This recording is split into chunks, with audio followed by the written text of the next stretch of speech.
কি হয়েছে দিদি তোমার? এরকম মাথায় হাত দিয়ে বসে আছো কেন? এই গরম আমার একটা না, সবার এরকম মাথা ধরে থাকছে, বিশ্বাস করো। ভালো লাগছে না, কিছু ভালো লাগছে। ये लीजिए आपका ये इलाज करेगा।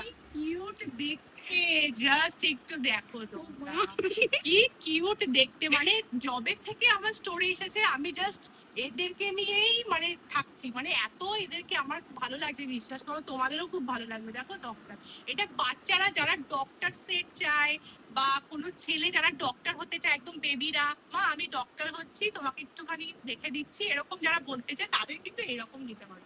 এটা আমার ছেলেও বলে। তো এইরকম টাইপের গিফট কিন্তু খুব সুন্দর বাচ্চাদের জন্য, ঠিক আছে। আর যাদের যাদের লাগবে তারা কিন্তু শুধুমাত্র এইটাই নয় ডক্টর, এইটা কিন্তু চলে এসেছে কেরালার আন্না, ঠিক আছে। তো এইরকম কেরালা স্টাইলের বা এরকম ডক্টর স্টাইলের যদি শোপিস বলতে পারো বা কাউকে খেলার গিফট যদি করতে পারো, গিফটিং যদি করতে চাও, তাহলে কিন্তু এগুলো দিতে পারো। যারা যারা আমাদের এখান থেকে এই ছোট্ট ছোট্ট বেবিগুলোকে বুকিং করতে চাও, তারা কিন্তু 9051801024 এই নাম্বারে কিন্তু বুক করতে পারো। খুব কিউট, জাস্ট একবার দেখো, দেখলেই যেন মন ভরে যায়।